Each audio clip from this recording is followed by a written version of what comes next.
누가복음 17장을 한 번 더 보겠습니다. 32절입니다. 32절.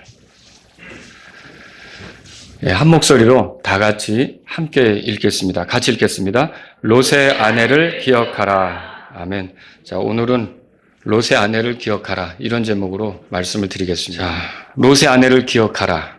자, 요 말씀은 주님이 하신 말씀인데,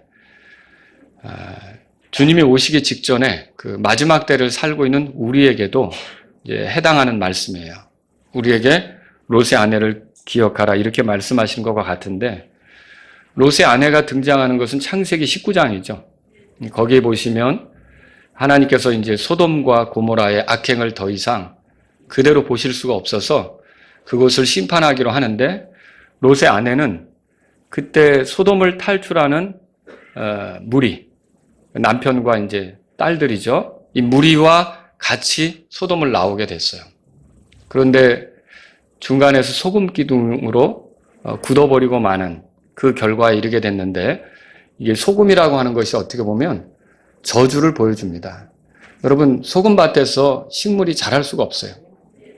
그 생명 가진 나무가 이렇게 살아날 수가 없는 거죠. 그런데 그렇게 본다면 이 여자는 소돔성을 나오기는 했지만 저주받은 채 끝난, 그리고 구원받지 못한 사람의 모형이다, 이렇게 말할 수 있는 거예요. 그러면 예수님께서 이 말씀하신 이유는 뭘까요? 이 땅에 살아가면서 구원받지 못한 채 생을 마감하는 일이 없기를 바라시는 거죠. 그래서 오늘 저는 여러분과 함께 롯의 아내와 같이 되지 않기를 바라서 이 말씀을 드리려고 하는데, 먼저는 이제 롯의 아내가 어떤 형편에 있었는지를 살펴보고, 그리고 이제 롯의 아내처럼 되지 않으려면 우리가 어떻게 해야 되는지, 이런 것들을 살펴보는 시간을 갖도록 하겠습니다. 자, 먼저 롯의 아내가 어떤 사람이냐 한번 보겠습니다. 우선 롯의 아내는요, 남편이 믿음의 사람이었습니다. 제가 롯의 아내 그랬으니까 남편이 누구예요? 롯이죠. 네, 롯이죠. 네. 그런데 베드로후서 2장 6절에서 8절에 이렇게 썼습니다.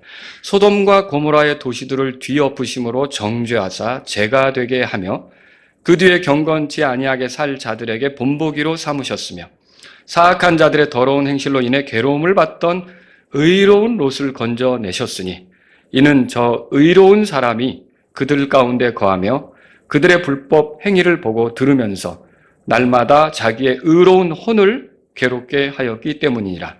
자, 이 성경 말씀 보니까 롯을 가리켜서 의로운 사람 그렇게 말했어요. 그리고요 또 의로운 롯 이렇게도 지칭했고요. 그리고 의로운 혼 이렇게도 표현했어요. 그러면 이런 표현들을 세 번이나 걸쳐 의롭다, 의로운 이런 표현을 붙였는데, 이것이 롯이 구원받았다는 것을 보여주는 거예요. 물론 롯에게는 부족한 면이 많이 있었지만 그래도 구원받은 사람이다, 이렇게 말할 수 있는 거죠. 근데 롯의 아내는 이런 구원받은 남편하고 같이 살았던 거예요. 그렇지만 이 여자는 멸망했습니다. 이게 뭘 보여줍니까? 오늘날도 믿는 사람을 배우자로 삼고 살아가지만 결과적으로는 지옥 갈 사람이 있다, 그걸 보여주는 거죠. 또 롯의 아내는 집안에 믿음의 영웅이 있었어요. 여러분, 복음을 전하다 보면 제가 이렇게 가끔 듣게 되는 말이 그런 거예요. 우리 집에 누가 목사입니다, 이런 얘기. 또 우리 집에 장로님, 우리 아버지가 장로님이십니다, 이런 얘기. 여러분, 그런데 그런 사람에게 지금 예수님이 하시는 말씀이 뭐냐면 롯의 아내를 기억하라, 그런 거예요. 왜 그러냐? 이 롯의 아내, 그러니까 롯의 집안에도 믿음의 영웅이 있었죠. 누구냐면 아브라함이죠. 아브라함은 로마서 4장에 보면 믿음의 조상이다, 이렇게 말해주고 있어요. 그런데 그 믿음의 조상, 이 사람의 조카 며느리가 되는 사람이 롯의 아내예요. 그런데 믿음의 사람 아브라함과 가깝게 이렇게 영향을 받으면서, 여러분 여행을 하면서 그거 아브라함의 그 행복, 하나님이 함께 하시는 거, 이런 거 보지 않았겠습니까? 그런데도 결국 롯의 아내는 이제 멸망하는 사람의 모습이 되고 말았던 거죠. 이게 뭘 얘기합니까? 여러분 집안에 아무리 훌륭한 목사가 있고 아무리 훌륭한 장로님이 계셔도 여러분 자신이 구원받지 못하면 지옥 간다는 것을 보여주는 거예요. 롯의 아내를 기억하라는 거죠. 그리고 롯의 아내는 하나님의 계획을 알았어요. 창세기 19장으로 가보죠. 조금 우리의 이해를 돕기 위해서 어떤 일이 있었는지 창세기 19장을 펴보시면 좋겠습니다. 자, 1절에 보시면 저녁 때 두 천사가 소돔에 이르렀는데 그랬죠? 자, 이 천사는 하나님께서 보내신 천사들입니다. 자, 이 천사들이 남자의 모습으로 등장했습니다. 우리가 성경에서 발견하는 천사의 모습은 아기가 아닙니다. 아시죠? 여자도 아닙니다. 남자의 모습으로 등장하는 거죠. 그런데 이렇게 천사가 찾아왔을 때 그 도시 사람들이 남자들이 나이 든 사람이든 어린 사람이든 와서 우리가 알겠다고 그 남자들을 알겠다고 하잖아요. 꺼내라고 하잖아요. 그게 뭡니까? 이게 성적으로 남자들이 하지 말아야 될 짓을 하겠다고 몰려든 것과 같은 거죠. 그런데 이때 3절에 보시면 그가 간절히 그들에게 조르니 그들이 그에게로 돌이켜 그의 집으로 들어오매 그가 그들을 위해, 그러니까 롯이 천사들을 위해, 그 남자들을 위해 잔치를 베풀고 누룩 없는 빵을 구우니 그들이 먹더라 그랬죠. 자, 이거 누가 대접했을까요? 결국은 롯의 아내가 중심이 돼서 음식을 준비해가지고 대접하는 일이 있었지 않겠습니까? 롯의 아내가 그렇게 했을 거라는 거죠. 또 13절에 가보세요. 13절에 보시면 그들에 대한 부르짖음이 주의 얼굴 앞에서 크므로 우리가 이곳을 멸하리라. 주께서 그곳을 멸하시려고 우리를 보내셨느니라. 소돔과 고모라 이 주변 지역을 하나님께서 멸망시키려고 계획하셨다. 이거를 롯의 아내는 들었던 거죠. 롯의 아내는 들었어요. 그래서 12절에 보면 끝에 보세요. 이 도시 안에서 내게 속한 것은 무엇이든지 그것들을 이곳에서 가지고 나가라. 여기 떠나라는 소리죠. 여기 떠나야 산다는 소리도 들었어요. 그리고 17절에 가보세요. 그 남자들이 그들을 밖으로 데리고 나아간 뒤에 그가 이르되 내 생명을 건지기 위해 도피하라. 너는 내 뒤를 돌아보거나 온 평야에 머무르지 말고, 돌아보지 말라는 말도 했죠. 예, 평야에 머무르지 말고 산으로 도피하라. 내가 소멸될까 염려하노라. 그 산이 이게 롯에게는 부담이 됐던 거예요. 그러니까 산까지 가기가 어려우니까 다시 장소를 지정해 주죠. 소알이라고 하는 도시까지 가라고 이렇게 알려주지 않습니까? 자, 그래서 이렇게 어떻게 보면 롯의 아내는요, 이 도시를 떠나야 된다. 하나님이 이 도시를 심판하기로 했다. 이런 그 하나님의 계획을 다 알고 있는 거예요. 22절에 보세요. 22절 우리 같이 읽어보죠. 너는 속히 거기로 도피하라. 내가 거기에 이를 때까지 내가 아무것도 할 수 없노라 하였더라. 그러므로 그 도시의 이름을 소알이라 하였더라. 자, 이런 정보는 그 당시에 소돔 사람들, 고모라 사람들이 다 아는 겁니까? 그렇진 않죠. 롯의 아내에게는 특별히 온 정보예요. 그러니까 남들이 모르는 정보죠. 여러분, 성경에 관해서 모든 인류가 다 아는 것은 아닙니다. 아직도 자기 나라 말로 된 성경이 없는 부족이 있어요. 그래서 스티브 자이너 선교사님 같은 분이 그 부족을 찾아서 그 부족의 언어로 성경을 갖도록 그렇게 성경 번역하는 일을 하고 있는 거 아닙니까? 자, 이렇게 어떤 사람들은 하나님의 구원 계획, 하나님이 인간을 얼마나 사랑하시는지, 하나님이 죄인에 대해서 심판하신다는 그런 계획, 이런 것들을 모르고 지나가는 사람들도 있어요. 근데 어떤 사람들은 이제 어린 시절부터 주일학교를 다녔기 때문에 성경 이야기를 알고 하나님의 구원 계획을 알고, 그리고 하나님이 얼마나 죄인들을 사랑하시며 그 죄인들을 향하여 이렇게 구원의 기회를 주시려고 하는지 이걸 들어서 안단 말이죠. 여러분, 그런데도 롯의 아내를 보세요. 하나님의 계획을 알지만 소금 기둥이 됐죠. 마찬가지로 이렇게 하나님의 어떠하심에 대해서 성경을 통해 다른 사람은 읽어보지 못해서 모르지만 안 사람이 있어요. 들어서 안 사람이 있어요. 또 목사님하고 상담을 통해 안 사람도 있고요. 자, 이렇게 알았지만 그럼에도 불구하고 생을 결국 끝낼 때 지옥으로 떨어질 사람들이 있다는 거죠. 그래서 롯의 아내를 기억하라 이런 말을 하는 거예요. 얼마든지 그럴 수 있다. 이렇게 성경에 대해서, 하나님의 계획에 대해서, 하나님의 뜻에 대해 알고도 지옥 가는 일이 있을 수 있다라는 것이죠. 또 롯의 아내에게는요, 그 위기에서 건진받은 체험이 있었어요. 창세기 14장에 가보면 그돌라오멜이라고 하는 왕이 가나안과 그 주변 지역을, 그러니까 다른 동맹군들과 함께 쳐들어와서 휩쓸었어요. 그래서 소돔과 고모라도 결국은 그들에 의해서 점령을 당했고, 그리고 그들이 포로로 끌려가게 됐어요. 그리고 그들이 가지고 있는 물건은 이제 노략물이 돼서 다 빼앗겼죠. 자, 이 소식을 아브라함이 들었어요. 아브라함은 자기 조카 롯이 끌려가게 됐다는 소식을 듣고 가만히 있지 못했죠. 그래서 자기 집에서 길러온 318명 사람, 그리고 자기 동네에 사는 그 사람들에게 도움을 요청해서 밤새도록 쫓아가가지고 추격해서 기습을 해서 결국은 그들을 쳐서 혼비백산하게 만들고, 그리고 소돔의 그 포로로 끌려갔던 사람들, 거기에 롯도 포함되어 있죠. 롯과 그 가족도 되찾아오고 빼앗긴 물건도 되찾고 이렇게 했단 말이죠. 여러분, 여기서 만약에 롯의 아내가 그렇게 해서 구제되지 못했다면 평생 노예로 살아가야 되는 거예요. 그런데 거기서 구제됐어요. 다시 자유롭게 살아갈 기회를 얻게 된 거예요. 자, 이런 체험은 그 사람의 인생이 있어요. 롯에게도 그렇고 롯의 아내에게도 그렇고 그들에게 있어서 아주 특별한 거죠. 여러분, 어떤 사람들은 죽을 고비를 넘길 수가 있어요. 여러분 그런 경우 없습니까? 인생을 살아가다 보면 항상 순탄한 건 아니잖아요. 위기가 와서 죽을 고비를 넘기는 그런 경험을 하게 된다는 거죠. 그렇게 해서 죽을 고비를 넘기게 되면 이제 인생에 대해서 한번 돌아보고 진지해지고 이렇게 하기도 하지만 또 언제 그랬냐는 듯이 또 자기 멋대로 사는 그런 사람도 있지 않습니까? 롯의 아내는요, 이렇게 하나님에 의해서, 아브라함을 도우신 분이 하나님이시잖아요. 하나님이 아브라함을 사용하셔서 자기를 구출해주는 경험을 했던 거죠. 이렇게 하나님에 의해서 건진받은 경험이 있는데도 롯의 아내는 소금 기둥이 된 거예요. 그럼 뭘 얘기합니까? 하나님께서 때때로 위기에 쌓인 우리를 건져주실 수 있지만 그럼에도 불구하고 지옥 가는 사람이 있을 수 있다는 것을 보게 되는 거죠. 또 롯의 아내에게는 영적 체험이 있었어요. 창세기 19장 거기 16절에 보세요. 창세기 19장 16절 우리 같이 읽어보죠. 읽겠습니다. 그가 망설임에 그 남자들이 그의 손과 그의 아내의 손과 두 딸의 손을 잡았더라. 잠깐만요. 여기서 그 남자들은 누구죠? 천사들이죠. 천사들이 롯의 손도 잡았고 롯의 아내의 손도 잡았고 롯의 두 딸의 손도 잡았어요. 그러니까 사실 소돔을 나온 그 사람은 4명이에요. 4명.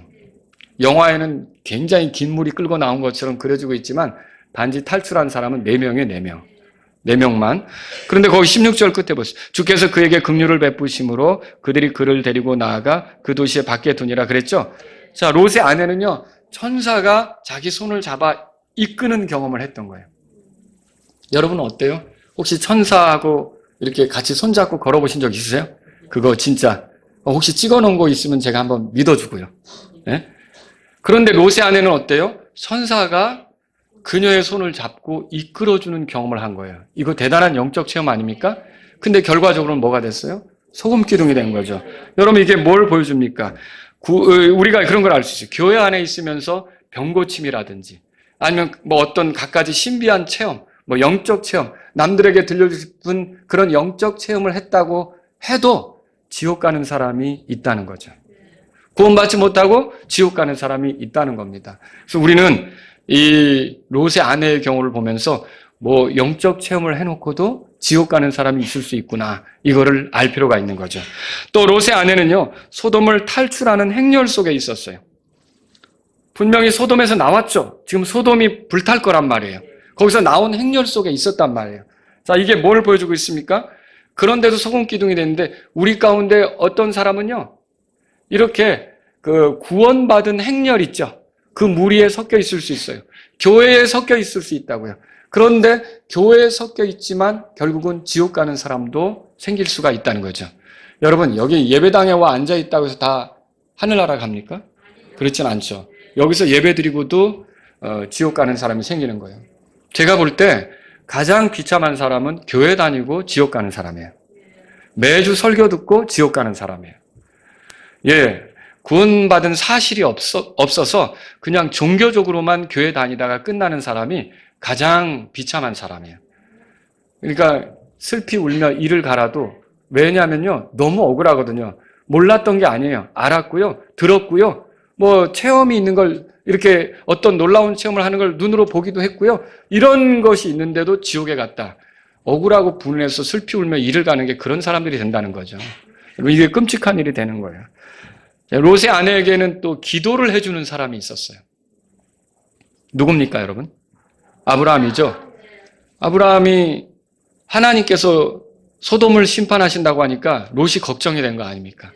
그래서 롯의 가족이 생각나서 중보기도를 하잖아요. 그게 이제 18장에 나오는 얘기예요. 그래서 18장 그 32절에 보세요. 18장 32절에.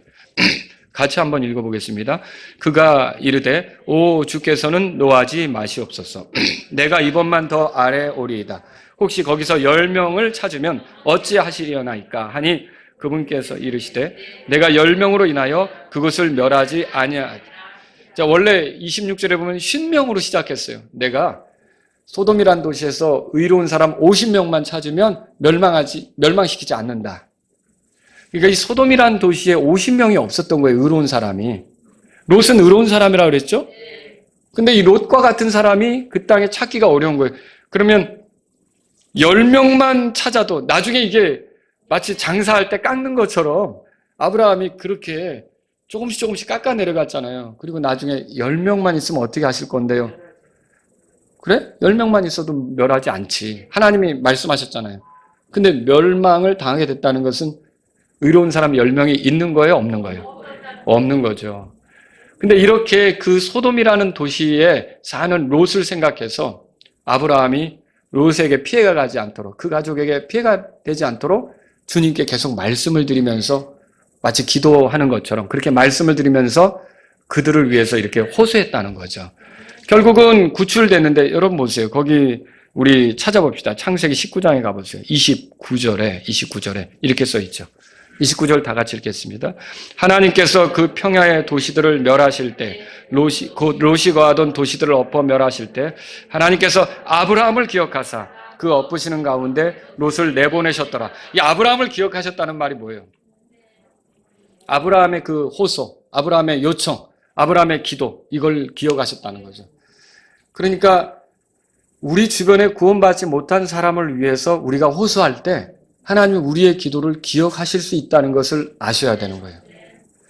물론 우리가 아무리 기도해도 그 당사자가 궁극적으로 예수님에 대해서 마음을 닫고 있다면 구원받지 못하겠죠. 그러면 그때 구원받지 못하는 건 누구 책임이에요? 자기 책임이죠. 롯의 아내 같은 경우는 아브라함이 그렇게 중보 기도를 했는데 아브라함이 그렇게 기도를 해도 소용이 없었던 거예요. 여러분 보세요. 이렇게 우리가 끊임없이 누군가의 기도를 이렇게 기도로 도움을 받고 있지만 끝내는 자기 자신이 믿지 않으면 멸망할 수 있다. 지옥으로 떨어질 수 있다는 것을 발견하게 된다는 거죠. 롯의 아내가 그렇다는 거예요. 여러분 오늘 이 롯의 아내를 보니까 어때요?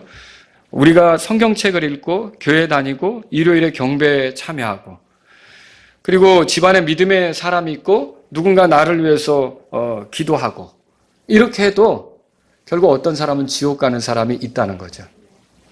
유대인들의 경우를 생각해 보세요. 유대인들에게 성경이 있어요, 없어요? 유대인들에게 성경 기록이 있잖아요. 유대인들에게 하나님 말씀 전해주는 사람이 있어요, 없어요? 있죠. 대언자들이 있잖아요. 유대인들에게 경배드리는 장소가 있어요, 없어요? 있죠. 성전이 있잖아요. 유대인들에게 우리처럼 이렇게 모이는 날이 있어요, 없어요? 있죠. 명절들이 있잖아요. 그리고 뭐 안식일에도 해당해서 모여 성경을 읽을 것이고, 그죠? 유대인들에게는 이렇게 그 하나님께 경배드리는 장소도 있고 성경도 있고 말씀을 선포해주는 자도 있고 많은 것들이 있어요. 그러면 대답이 없어요. 유대인들이 다 구원받았는가? 유대인들이 다 구원받은 거 아니죠? 똑같아요. 교회 다니고 성경 읽고 주일날 와서 예배드리고 뭐 집안에 믿는 사람이 있어서 같이 섞여 있고 그렇게 해도 여러분 구원받는 거 아닙니다. 그냥 이 자리에만 있으면은 교회만 주일날 성경책 끼고 가면 다 구원받은 줄로 생각하는데 그거 엄청난 착각이라는 거죠. 그렇지 않다는 걸 이 롯의 아내가 보여주고 있는 거예요. 롯의 아내가 살던 당시에 전도지 있었을까요? 없었죠. 또 전도를 위한 팀이 있었나요? 롯이 가기는 갔는데 선교사로 간 것 같지는 않아요. 그게 좋아 보여서 갔지. 그리고요, 텔레비전 방송으로 설교하는 사람이 있어요? 거기서? 인터넷 설교 동영상 뭐 다운받을 수 있어요? 그런 거 없어요. 교회도 없어요. 특별한 예배당도 없어요. 그리고요, 설교자도 없어요. 그 롯의 아내가 사는 곳이 그렇단 말이에요. 자, 그런데 결국 그런 속에서 멸망을 하게 됐잖아요. 여러분과 저는 어때요? 설교자 있죠? 교회 있죠? 주일날 경배 드릴 수 있죠. 여러분이 북한 사람보다 훨씬 나아요. 북한에서 예배 드릴 수 있어요? 주일날 교회 갈 수 있냐고요. 그리고 성경 마음대로 꺼내놓고 보냐고요. 이거 성경 보면 그날로 끝입니다. 그 북한에서 그게 가능하냐고요. 여러분과 저는 이 대한민국에 사는 사람들은요, 북한 사람들보다 훨씬 좋은 형편에 있는 거예요. 그런데도 롯의 아내같이 될 사람들이 있다는 거예요. 좋은 환경에도 불구하고 지옥으로 떨어질 사람들이 있다는 거죠. 제가 이 말씀을 드리는 이유는 여러분들이 교회만 다니다가 끝나지 않기를 바랍니다. 여러분 진짜 돌이킨 날이 있으세요? 새롭게 된 날이 있으세요? 저도 어렸을 때부터 교회는 다녔지만 제가 교회 다닌 순간부터 구원받았다고는 말 못합니다. 그냥 따라다닌 거지. 그리고 친구들이 좋으니까 계속 다닌 거고. 그리고 교회 다니는 애들이 세상에 있는 애들보다 괜찮은 것 같으니까 어울려 지낸 거고. 그런데 어느 날 저에게 하나님 말씀을 통해서 복음이 들려졌고 제가 어떻게 하면 구원받는지 성경의 이 가르침대로 진리대로 제가 알게 된 거고 그래서 제 인생이 바뀐 거 아닙니까? 그래서 제가 여러분들에게 드리는 말씀 뭐예요? 교회 다니는 걸로만 만족하지 말라는 거예요. 성경책 좀 보고 있다는 걸로만 만족하지 말라는 거죠. 그러다 지옥 가는 사람 너무 많다는 거죠. 여러분 그럼 롯의 아내처럼 되지 않으려면 무엇이 필요합니까? 크게 두 가지 말씀드리고 해요. 롯의 아내처럼 되지 않으려면 하나님의 은혜에 믿음으로 반응해야 합니다. 자, 은혜를 주신 것은 믿으라는 뜻입니다. 또 믿음은 은혜의 영광을 찬양하도록 하기 위해서 이제 우리에게서 나타나야 될 거죠. 믿음이 있으면 하나님이 영광을 받으시는 거예요. 자, 롯의 아내는 이름이 나와요, 안 나와요? 예, 안 나오죠? 여러분 나사로와 함께 같은 동네에 살다가 죽었던 부자 아시죠? 그 사람 이름 나옵니까? 안 나옵니까? 안 나오죠. 이게 뭘 보여주느냐 하면 하나님께 잊혀진 것을 하나님이 기억하시지 않는 존재가 된 것을 보여주는 거예요. 지옥에 들어간 사람 하나님의 이름을 몰라서가 아니라 그들의 이름을 왜 모르겠어요. 그러나 하나님은 그들을 더 이상 기억하지도 않고 불러주시지도 않는 거죠. 철저히 하나님이 외면하시는 사람들이 된 거죠. 지옥으로 떨어진 사람들이 하나님께 호소한다고 하나님이 들으시겠어요? 늦었을 때가 가장 빠르다 뭐 그런 말이 있죠. 근데 진짜 늦었을 때가 진짜 정말로 늦은 경우가 있어요. 그런 경우는 어떤 경우냐면 지옥에 들어가서 정신 차리려고 하는 거예요. 여러분 지옥으로 들어가서 그때 하나님을 찾는다면 소용이 없다는 것을 알아야 된다는 거죠. 자, 만일 롯의 아내가 믿었다면 롯의 아내는 이 천사들이 제시한 말을 믿었을까요? 믿었겠죠. 그걸 존중했겠죠. 창세기 19장 17절에 내 생명을 건지기 위해 도피하라. 너는 내 뒤를 돌아보거나 이 온평에 머무르지 말고 산으로 도피하라. 내가 소멸될까 염려하노라. 뒤를 돌아보지 말라고 그랬잖아요. 그럼 그 말씀을 믿고 돌아보지 말고 하나님께서 구원의 도시로 정한 소알까지, 저게 작은 도시인데 소알까지는 가자 하고 갔겠죠. 롯하고 그의 두 딸들은 끝까지 갔잖아요. 근데 롯의 아내는 그 말씀을 가볍게 생각한 거예요. 그러니까 사람이 구원받지 못하는 것은요, 하나님 말씀을 가볍게 생각하는 데 있어요. 저와 여러분들이 구원에 대해서 간증할 때 어떻게 구원받았느냐라고 물으면 무슨 얘기 할래요? 꿈에 예수님이 팔 벌리고 나를 안아줬어요. 그거 터무니없는 얘기입니다. 여러분 그런 걸로 구원받는 게 아니에요. 사람이 믿음이 어떻게 생겨요? 믿음은 들음에서 나고 들음은 하나님의 말씀에서 오는 거잖아요. 하나님 말씀 배제한 채 어떻게 구원받아요? 여러분 사람이 거듭나는 게 그거 보세요. 베드로전서 1장 23절에서 우리가 썩지 아니할 씨로 다시 태어난다고 돼 있어요. 그럼 썩지 아니할 씨가 뭐예요? 살아있고 영원히 있는 하나님 말씀이죠. 복음으로 주어진 말씀이 그 말씀이라고 말하고 있잖아요. 그러니까 우리가 복음으로 구원받는 거죠. 근데 이 복음의 말씀을 가볍게 여기는 거예요. 그 사람들은 구원받을 수 없죠. 어떻게 구원받습니까? 내가 교회 오래 다녔어요. 그러니까 내가 구원받죠. 슬픈 얘기예요. 어떻게 구원받습니까? 내가 주일학교 교사 12년째예요. 슬픈 얘기죠. 어떻게 구원받습니까? 내가 집사로 제가 20년째 섬기고 있어요. 곧 권사도 될 거예요. 이게 다 착각이라는 거죠. 왜 그 입에서 예수님 얘기가 안 나옵니까? 왜 그 입에서 복음이 안 나옵니까? 왜 그 입에서 예수님이 나를 위해 해주신 일에 대한 진술이 없습니까? 다 내가 하는 얘기만 하잖아요. 그러니까 성경에서 우리를 구원하는 방법으로 정하신 복음에 대해서, 하나님 말씀에 대해서 그렇게 하는 게 존중하는 겁니까? 가볍게 여기는 겁니까? 가볍게 여기는 거죠. 그런 사람들이 롯의 아내 같은 사람들이에요. 그래서 어떻게 구원받습니까? 라고 하면 단박에 나와야 될 이름이 예수님이죠. 어떻게 죄를 씻습니까? 하면 단박에 나와야 될 것이 예수님의 피로 죄를 씻습니다 해야죠. 회개해서요. 회개해서요 라고 얘기하죠. 여러분, 회개가 필요 없다는 얘기는 아닙니다. 회개는 부르짖는 거잖아요. 나 이대로 살기 싫으니까 돌이키는 거 아닙니까? 근데 아무리 돌이켜도 예수님의 피가 없으면 무슨 소용이 있어요? 그렇죠? 근데 예수님의 피가 안 나오는 거예요. 어떻게 하늘나라에 갑니까? 예수님의 공로로요. 당연히 그렇게 얘기를 해야죠. 그런데 다 자기 생각을 얘기하는 거예요. 자기가 해온 걸 얘기하는 거예요. 그러니까 롯의 아내같이 될 수밖에 없는 거죠. 여러분은 뭐라고 간증하시겠어요? 어떻게 죄 용서 받으세요? 아니, 그렇게 얘기하시겠습니까? 그냥 내가 눈물을 흘렸어요. 눈물을 흘리고 기도했더니 마음이 후련해지더라고요. 이게 천만에입니다. 자기 착각이죠. 예수님이 왜 십자가에서 달리셨는지를 알아야죠. 우리를 죄에서 건지시려고 그렇게 한 거 아닙니까? 근데 예수님 얘기는 없어요.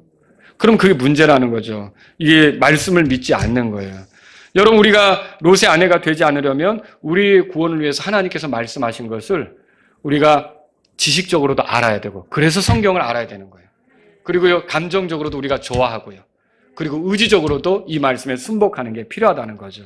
우리의 구원을 위해서 하나님이 몇 가지 하신 말씀을 소개해 볼게요.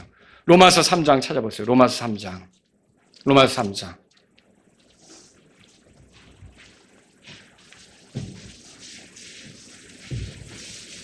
구원받으려면 제일 먼저 정직하게 자기 자신이 소망 없는 죄인이라는 걸 깨달아야 됩니다.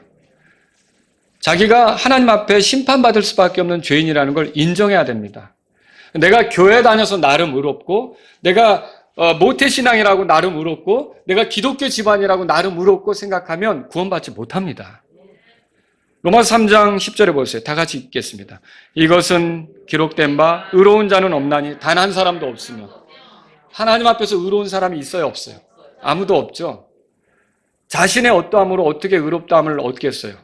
하나님 앞에서 의로운 사람 없는 거죠. 23절 보겠습니다. 다 같이 읽겠습니다. 읽습니다. 모든 사람이 죄를 지어 하나님의 영광에 이르지 못하더니. 예, 우리가 죄인이라는 점, 내가 죄 가운데 있다는 것을 아는 것에서부터 구원이 시작될 수가 있는 거예요. 내가 내 삶의 주인이라고 생각했다면 그동안 그게 죄인이죠. 왜 그래요? 하나님께서 주신 삶. 여러분, 우리가 살아가는 거 하나님께서 주신 목숨으로 사는 거예요. 사도행전 17장에 가보세요. 사도행전 17장. 이제 우리가 크게 착각해서는 안 돼요. 내가 살아가는 거, 살아갈 기회, 목숨, 재능, 환경 다 누가 주시는 겁니까? 하나님이 주시는 거예요. 내가 만든 거 아니에요. 하나님이 주셔서 살면서 하나님을 주인으로 인정하지 않았다. 그리고 내 멋대로 살았다. 내 원하는 대로 살았다. 그럼 내가 죄인이죠. 하나님이 볼 땐 죄인이란 말이에요. 자, 사도행전 17장에 보시면 24절에 세상과 그 안에 모든 것을 만드신 하나님은 하늘과 땅에 뭐라고 돼 있어요? 네, 주심으로 주인이시죠. 손으로 만든 전들에 거하지 아니하시고 뭐 집에 건물에 갇혀 계시는 분 아니라는 거죠. 자, 25절 다 같이 읽겠습니다. 또 무엇인가를 필요로 하시는 것처럼 사람들의 손을 통해 경배를 받지 아니하시나니 이는 그분께서 모든 사람에게 뭐라고 돼 있어요? 생명과 숨과 모든 것을 주시기 때문이라. 저 밖에 있는 사람들이 인정을 하지 않고 있어서 문제예요. 그들이 걸어다니는 거는 하나님이 그들에게 생명을 주셨기 때문에, 하나님이 그들에게 숨을 주셨기 때문에, 그들이 돈 버는 것도 내가 벌었다고 생각하지만 하나님이 그 재능을 주시지 않았다면, 하나님이 건강을 주시지 않았다면 어떻게 그걸 얻어요? 하나님이 다 주셔서 누리는 거지. 그런데도 하나님을 주인으로 인정하지 않고 사는 게 죄예요. 그러니까 그 죄 때문에 거짓말도 나오고 미움도 나오고 폭력도 나오고 간음도 나오고 탐욕도 나오고 온갖 더러운 것들이 나오는 거죠. 그래서 이런 것들이 나오는 거예요. 결국 여러분과 제가 소금 기둥이 되지 않으려면, 멸망하지 않으려면 어떻게 되느냐? 지옥 형벌을 피할 수 없는 심각한 죄인이라는 걸 인정해야 돼요. 그리고 이 죄를 씻는데 어떻게 하면 죄를 씻을 수 있습니까, 여러분? 죄에서 깨끗하게 되는 게 목욕을 몇 번 하면 되는 겁니까? 안 되죠? 그렇게 간단한 게 아니에요. 하나님께서 오래전부터 계획하셨어요. 그리고 계획의 성취로 예수님을 보내셨어요. 그 예수님은 하나님의 아들이세요. 그분의 독생자예요. 그분에게 제일 귀중한 분이죠. 소중한 분이죠. 하나님 자신이기도 하고요. 하나님, 예수님이 하나님이시잖아요.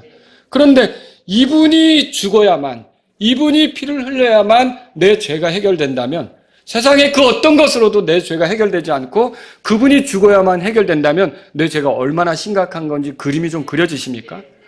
얼마나 심각한 거길래 하나님의 아들이 희생당해야만 내 죄가 해결이 되느냐는 거죠. 이건 내가 그만큼 심각한 죄 가운데 있다는 거죠. 디모데후서 1장으로 가보세요.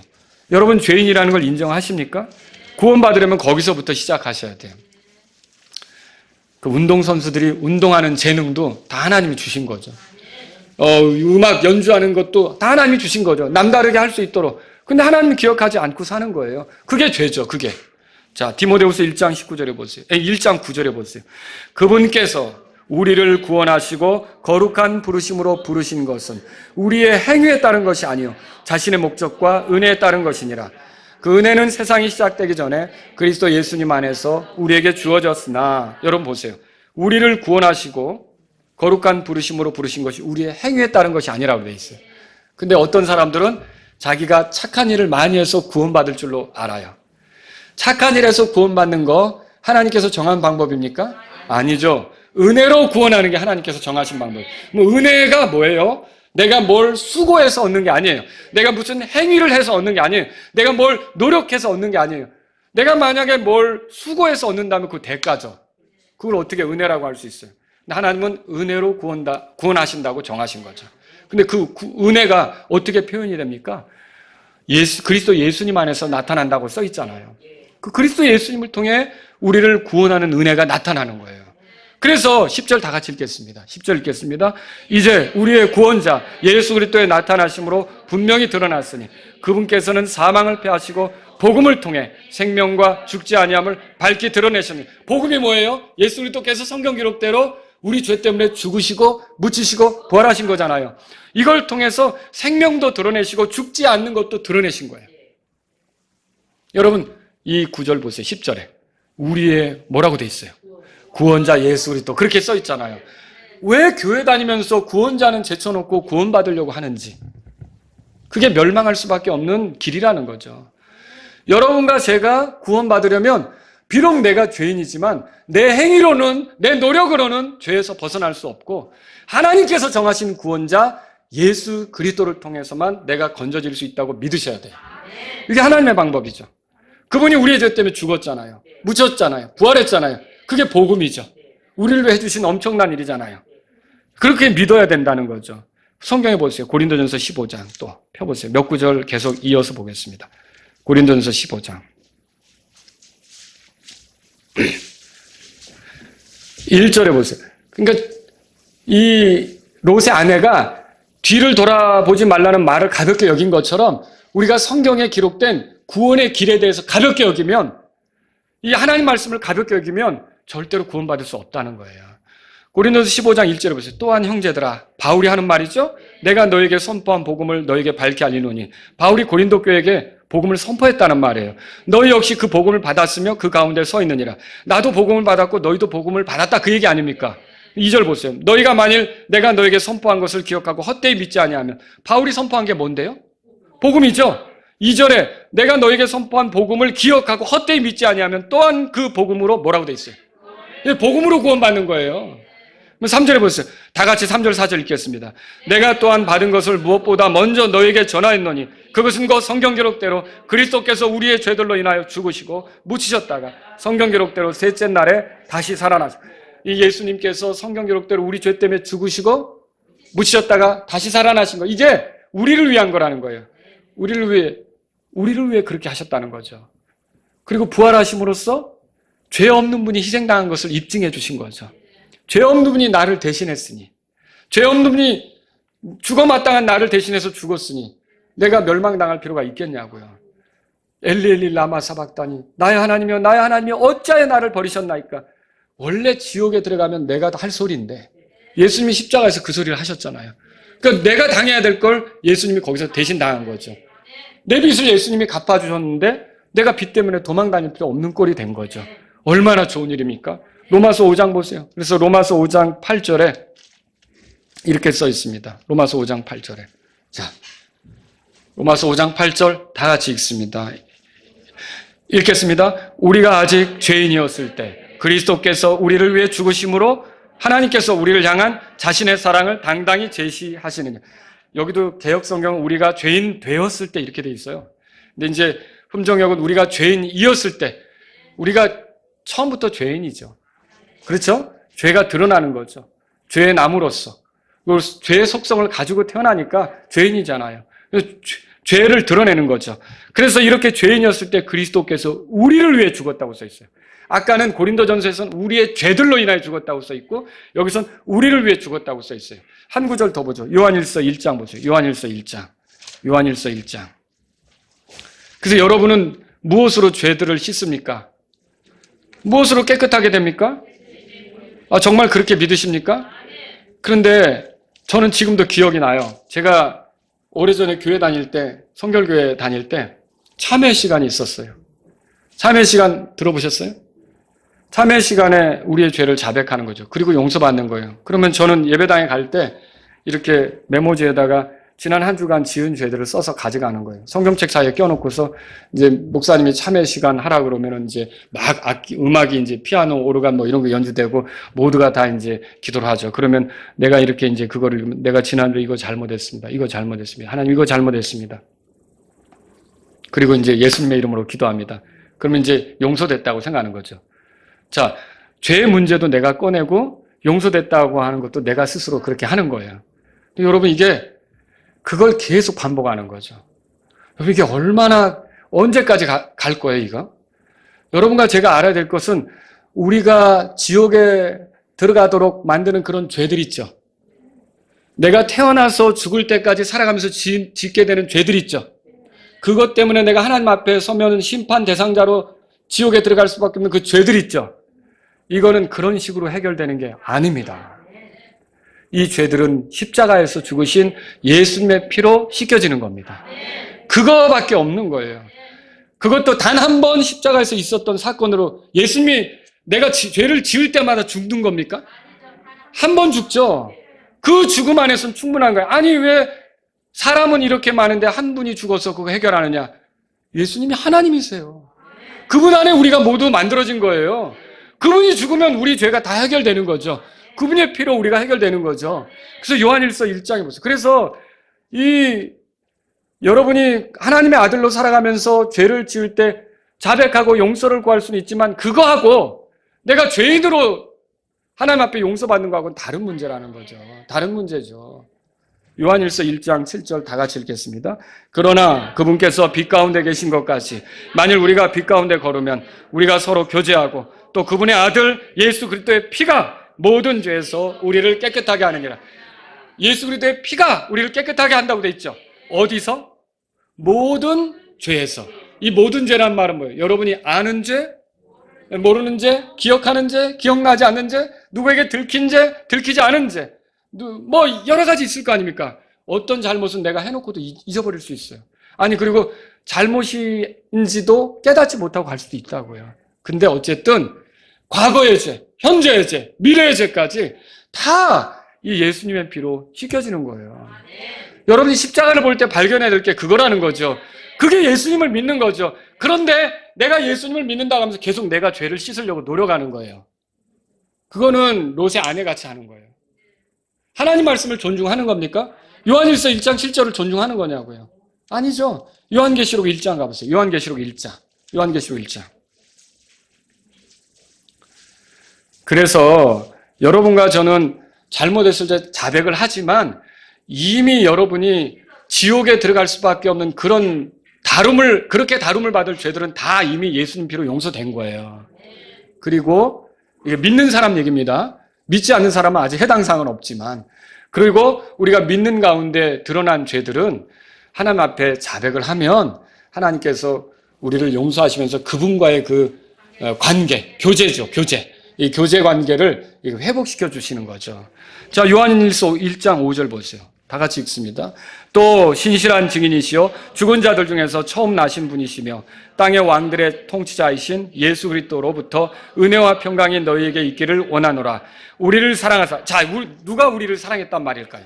예수 그리스도가 우리를 사랑했다는 거예요. 앞에 예수 그리스도를 설명했으니까 우리를 사랑하사 읽겠습니다. 자신의 피로 우리의 죄들에서 우리를 씻으시고. 그럼 여러분이 나의 죄를 씻기는 예수의 피밖에 없네. 이 찬송 부르잖아요. 이게 개역 성경에는 이게 씻는다고 안 돼 있어요. 그러니까 노래는 그렇게 부르지만 이 죄를 씻는다는 표현을 개역 성경에서는 찾을 수가 없어요.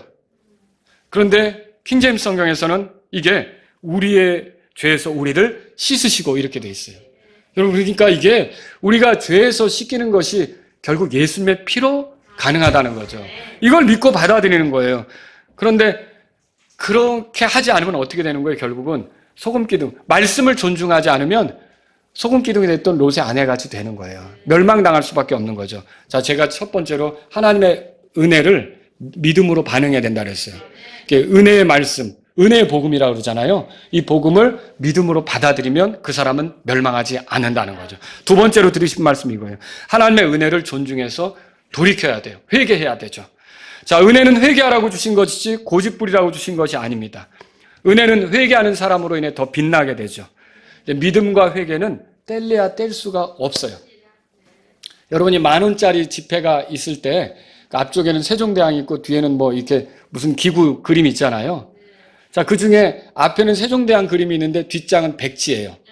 그러면 여러분 그거 돈 쓰다가 걸리면 어떻게 될까요? 위조 지폐가 되죠. 똑같아요. 우리가 효력이 발휘하려면 믿음하고 회개는 그렇게 앞뒤 같은 거예요. 이 중에 하나만 빠지면 그 가짜예요. 그 가짜라는 거죠. 그러면 우리가 그 회개라는 게 뭘까요? 회개라는 게 돌이키는 거예요. 하나님의 정한 방향으로 들어가는 거예요. 내가 소돔에 애착을 가졌는데, 소돔에 사는 걸 좋아했는데 하나님이 소알로 들어가라고 그랬으면 알았습니다라고 그리로 들어가는 거예요. 그 안으로 들어가 사는 거예요. 이게 원리예요. 여러분이 노아 시대에 하나님께서 물로 심판하신다고 했을 때 노아의 가족들은 어디로 갔어요? 방주 안으로 들어갔어요. 그렇죠? 그리고 지금 롯의 가족들은 소알로 들어가는 거고요. 또 여러분 여리고성에서 그 여리고성이 무너져 내릴 날이 있는데 그때 거기서 살려면 어디로 들어가야 되죠? 그 라합의 집으로 가야 되죠. 붉은 줄을 달아내린 라합의 집으로 들어가야 안 죽어요. 그래서 그 집으로 들어가야 되는 거예요. 그러니까 창녀 라합은 자기와 자기 가족들을 거기로 아는 사람들을 모아들였잖아요. 이스라엘 백성이 이렇게 도울 때. 이제 두려움에 쌓였고. 그들은 멸망했습니까? 안 했죠. 여러분 그 실수로 사람을 죽였어요. 내가 고의가 아니었어요. 그런 사람이 그 살인에 대한 피해 복수자가 죽이려고 할 때 도망쳐야죠. 살아나야죠. 어디로 도망가야 돼요? 도피도시로 들어가죠. 여러분 이거 생각해 보세요. 하나님이 정한 곳으로 들어가야 돼요. 그 하나님의 정한 곳으로 돌이키는 거예요. 그러면 오늘날 우리가 안전하게 살려고 할 때 누구에게로 돌이켜야 될까요? 예수님 안으로 들어가서 하나님께로 가야 되는 거예요. 이게 오늘날 우리가 나타내야 될 그 회개라는 거죠. 그래서 참된 회개가 뭐냐? 그리스도 안에 사는 거야. 돌아서는 거예요. 그분 안에서 그분과 연합한 삶을 사는 거예요. 예수 그리스도 중심으로 사는 거예요. 전에는 누가 주인이었어요? 내가 주인이었어요. 이제는 예수님이 주인이 되셔서 예수님과 연합된 삶을 살아가는 거예요. 잘 못 살 수도 있어요. 옛날 같은 모습이 나올 수도 있어요. 그러나 마치 결혼한 것처럼 그 관계만큼은 예수님이 나의 주인이시고 내가 그분을 따른다는 것만큼은, 그분 안에 산다는 것만큼은 확고해지는 거죠. 이걸 얘기하는 거예요. 그래서 소돔에 살던 롯이 이제 괴로워했는데 창세기 19장 17절에 보면 내 생명을 건지기 위해 도피하라 그랬고요. 창세기 19장 22절에 보면 너는 속히 거기로 도피하라 그랬고요. 소알로 들어가란 말이죠. 그래서 소돔에서 나와 소알로 가야 됐던 거예요. 우물쭈물하면 됩니까? 머뭇거리면 됩니까? 미적미적하면 되냐는 거예요. 안 되는 거죠. 돌아가야 되는 거죠. 비로소 롯이 소알로 들어갈 때 안전하게 된 거예요.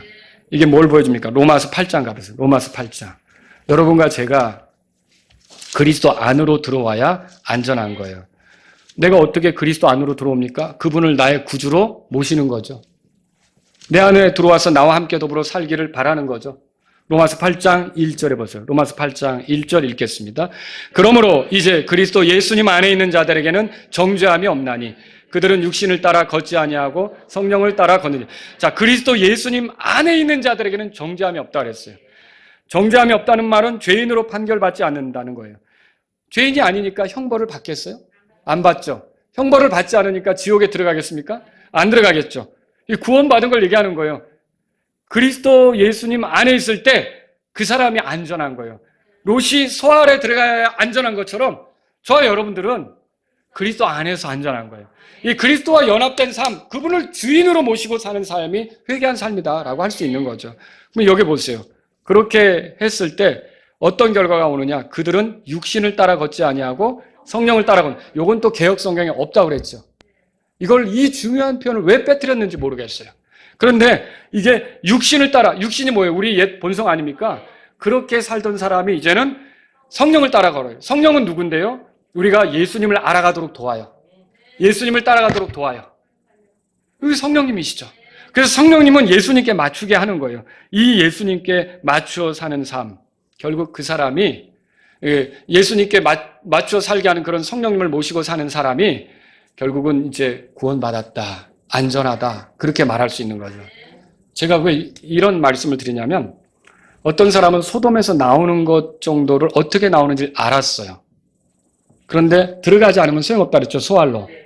여러분, 내가 죄사함을 어떻게 받는지 알았어요. 그래도 예수님을 주로 모시고 참되게 회개하지 않으면 소금기둥 되는 거예요. 멸망하는 거죠. 지식적으로만 아는 게 그렇다라고 하는 거예요. 롯의 아내처럼 어떤 사람은요, 자기가 죄사함 받았다고 얘기하는데 소금기둥인 사람이 있어요. 소돔에서 나왔어요. 소돔에서 나왔다고요? 어떻게 죄사함 받는지 아니까 그 얘기를 하는 거예요. 근데 소금기둥으로 살아요. 헌신도 없어요. 드림도 없어요. 주님께 뭐 소금기둥이 무슨 행동을 하겠어요. 그렇죠? 돌이킴도 없어요. 아무것도 못하죠. 그런 식으로 살면서 자기가 죄사함 받았다고 떠들면 롯의 아내 같은 거예요. 그런 사람들이 너무 많다는 거죠. 회개 없는 믿음은 구원과 상관이 없는 거예요. 지금 저는 행함으로 구원받는다는 얘기를 하는 게 아닙니다. 은혜로 구원받는 게 진리입니다. 그런데 정말로 우리가 믿는다면 이제는 내가 주인이 아니라 예수님이 주인인 걸로, 예수님과 더불어 사는 걸로 삶을 돌이켰다는 거죠. 그 이후에 뭐 부족한 게 드러날 수도 있겠지만 그걸 불편해하고 또 그 부족한 게 드러나면 그것 때문에 더 기도하고 또 넘어진 일이 있으면 다시 일어나서 다시 시도하고 이렇게 할 망정 내가 가야 될 방향은 예수님을 주로 알고 따라가는 거다. 그분이 원하는 대로 가는 거다. 이게 틀어진 사람, 이게 바뀌어진 사람이 회개한 사람이라는 거죠. 이 사람이 진짜 구원받은 사람이에요. 예수님을 주로 모신 사람. 여러분 그래서 로마서 10장 가보세요. 로마서 10장. 로마서 10장. 자, 9절 보겠습니다. 9절 다 같이 읽습니다. 내가 만일 내 입으로 주 예수님을 시인하고 하나님께서 그분을 죽은 자들로부터 살리신 것을 내 마음속으로 믿으면 구원을 받으리. 여러분 이렇게 구원받는 거예요. 구원을 이렇게 해서 받는다는 거죠. 내 입으로 예수님을 뭐라고 시인해요? 주라고 시인하죠. 하나님께서 그분을 죽은 자들부터 살리신 것을. 왜 죽었어요? 우리 죄 때문에 죽었죠? 우리를 위해 죽었죠. 그분이 살리셨어요. 부활하신 예수님 믿으십니까? 살아계셔서 우리의 구원자가 돼요. 히브리서 7장 25절에 보면 우리를 끝까지 구원하시는 분이 돼요. 이 예수님을 나의 주로 모시고 그분을 따르는 게 그게 구원이라고 성경에 써 있는 거죠. 여러분은 어떻습니까? 오늘 이렇게 하나님의 말씀대로 내가 예수님을 받아들였고 그 예수님을 믿으면서 예수님께로 돌이킨 그런 삶을 살고 있습니까? 그렇다면 여러분은 안전한 거예요. 그러나 그렇지 않고 단지 지식적으로만 깨닫고 있고 내가 어떻게 죄 용서받는지는 실컷 알고 있지만 내가 그래서 소돔을 나온 것 같아 보여요. 그렇지만 내가 내 원하는 대로 고집스럽게 하면서 말씀을 존중하지 않고 회개한 사실도 없다면 소금기둥이에요. 소금기둥이 무슨 헌신을 하겠어요? 소금기둥이 뭘 드리겠어요? 여러분 그렇게 살아서는 안 된다는 거죠. 롯의 아내를 기억하라. 이 말씀은 예수님께서 우리를 사랑하셔서 하신 엄중한 경고입니다. 롯의 아내를 기억하라. 이 말은 많은 사람이 롯의 아내처럼 멸망할 것이라는 그걸 보여주면서 하는 경고라는 거죠. 롯의 아내를 기억하라는 이 말은 기독교적인 환경에 살다가 지옥 갈 사람이 많이 있기 때문에 이 말을 하신 거죠.